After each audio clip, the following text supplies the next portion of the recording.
आणि अजूनही आमच्या लक्षात आहे की 5-7 वर्षापूर्वी बिहारच्याच निवडणुकांमध्ये ह्याच पंतप्रधानांनी जवळपास 1.25 लाख कोटीची मदत तिकडे जाहीर केली होती. ती मदत मिळाली की नाही मिळाली मला कल्पना नाही. बिहारला मदत केल्यामुळे किंवा मदत करत असल्यामुळे आमच्यात पोटदुखी नाही आहे, पण ज्या महाराष्ट्राने तुम्हाला तुमच्या मते भरभरून मतदान केलं तो महाराष्ट्र, त्या महाराष्ट्रातला शेतकरी आज संकटात असताना तुम्ही प्रस्तावाची वाट बघताय. हे सरकार आहे, कुचकामी सरकार आहे. आणि म्हणून अजूनही आम्ही याच्यात राजकारण आणत नाही. आज मी मुख्यमंत्र्यांना असं म्हणा, शेतकऱ्यांच्या वतीने हात जोडून विनंती करतोय की तुम्ही शेतकऱ्यांना कर्जमुक्त करा आणि तुम्ही शेतकऱ्याला हेक्टरी 50,000 रुपये हे तात्काळ जाहीर करून कालबद्ध स्वरूपामध्ये त्याचं वाटप करा. बँकांच्या नोटिसी ज्या शेतकऱ्याला जात आहेत त्या पहिल्या नोटिसी थांबवा आणि त्या कर्जाची जबाबदारी ज्याप्रमाणे हेही सुद्धा मी मध्ये वाचलं होतं की काही साखर कारखानदार आहेत त्यांच्याकडे ज्याची थकबाकी आहे त्या थकबाकीदार साखर कारखानदारांच्या कर्जासाठी सरकार जसं थक हमी देतं, स्वतः सरकार हमी राहतं. आत्ताच मला वाटतं काही 1000 कोटींची त्यांनी थक हमी दिली. म्हणजे तुम्ही कर्ज बुडवलं तर सरकार जबाबदारी घेईल. तशीच हमी या गोरगरीब शेतकऱ्याच्या कर्जाची आता सरकारने घ्यायला पाहिजे. शेतकरी जेव्हा कर्ज मागायला जातो तेव्हा त्याला सगळं काही गहाण टाकावं लागतं. अगदी बायकोचं मंगळसूत्र जे मोदी सांगत होते की तुमचं मंगळसूत्र चोरून दुसऱ्या कोणाला देतील, त्या शेतकऱ्याच्या मंगळसूत्राची किंमत आता या सरकारला किती आहे हे आम्हाला कळेल. आणि म्हणून ह्या 2 मागण्या आम्ही महत्त्वाच्या करत आहोत. पीएम केअर फंडची तुम्ही मागणी केली होती, त्यातनं पैसा द्यावा. तर पीएम केअर फंड संदर्भात काल मुख्यमंत्र्यांनी स्पष्टीकरण देताना म्हटलं की कोरोनासाठीचे जे पैसे होते ते खर्च केले नाही आणि त्यामुळे कॅग म्हणतंय की कोरोनासाठीचे पैसे होते आणि ते देता येणार नाही. मला आता एका गोष्टीवरती दाढ विश्वास बसलेला आहे की भाजपला प्रशासन चालवता येत नाही. ना केंद्र सरकार म्हणून त्यांना प्रशासन चालवता येतं, ना राज्य सरकार म्हणून प्रशासन चालवता येतं. भाजप आणि प्रशासन यांचा दुरान्वयाने संबंध नाही.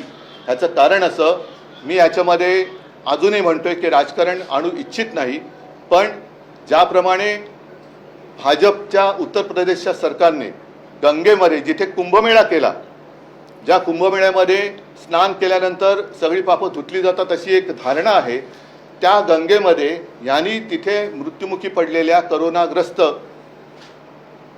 जी काही शव होती, मृतदेह होती, ती सोडून दिली होती. गुजरातमध्ये सार्वजनिक चिता पेटल्या होत्या. माझं मुख्यमंत्र्यांना आव्हान आहे, तुम्ही पहिले हे जाहीर करा. एक तर पंतप्रधान मदत निधी, जसं मुख्यमंत्री निधीची माहिती तुम्हाला आहे, मी तुमच्याशी बोलायला तयार आहे.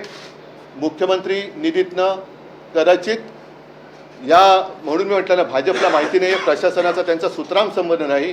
तेव्हा कोविड केअर सेंटर्स ही संपूर्ण देशात, महाराष्ट्रात जेवढी उभारली गेली ती कशी उभारली गेली. लसीकरण केंद्र ही 1 ते 2 होती, तरी 600च्या वरती आम्ही केली. रुग्णशय्या वाढवल्या, ऑक्सिजनचे प्लांट टाकले, हे सगळे हे त्यावेळेला आम्ही केलंच ना. पण त्याही परिस्थितीत आम्ही कर्जमुक्ती केली होती, हे त्यांनी विसरता कामा नये. पंतप्रधानांनी स्वतःच्याच रिकाम्या थाळ्या बडवायला सांगितल्या होत्या. त्यावेळेला आम्ही जनतेला 5 रुपयात शिवभोजन दिलं होतं, हे मुख्यमंत्र्यांनी विसरता कामा नये. आणि मला असं वाटतं की या विषयावरती आपण जरूर बोलू शकतो.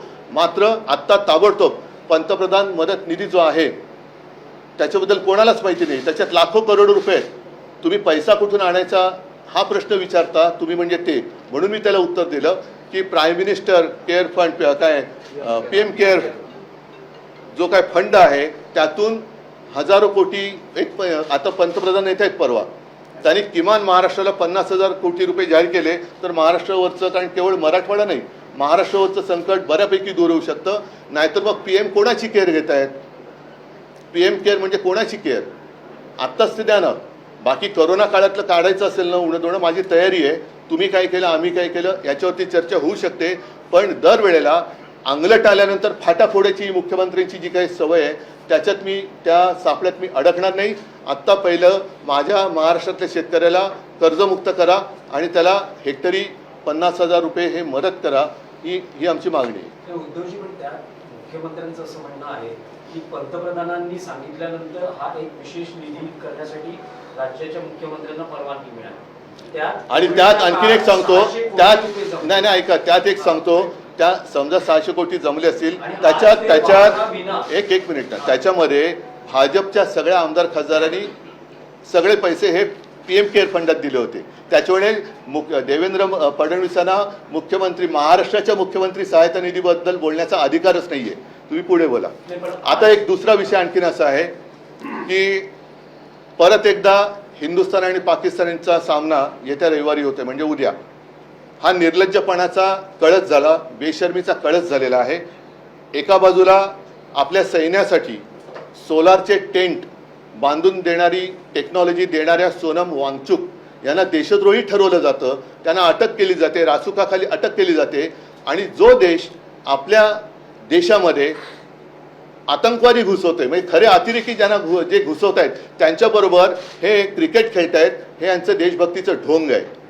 आणि म्हणून मी तुमच्या माध्यमातून सर्वांना आवाहन करतोय की गेले 2 सामने, दुसरा सामना तर खरी झालं कोणालाच कळलेलं नाही आहे, उद्याच्या सामन्यावरती सुद्धा सगळ्यांनी माझ्या मते जे जे देशभक्त आहेत त्यांनी बहिष्कार टाकावा. त्याचप्रमाणे जे प्रायोजक आहेत, जाहिरातदार आहेत, त्यांना सुद्धा सांगतो की अरे तुम्ही सुद्धा तुमच्यातली देशभक्ती जरा दाखवा.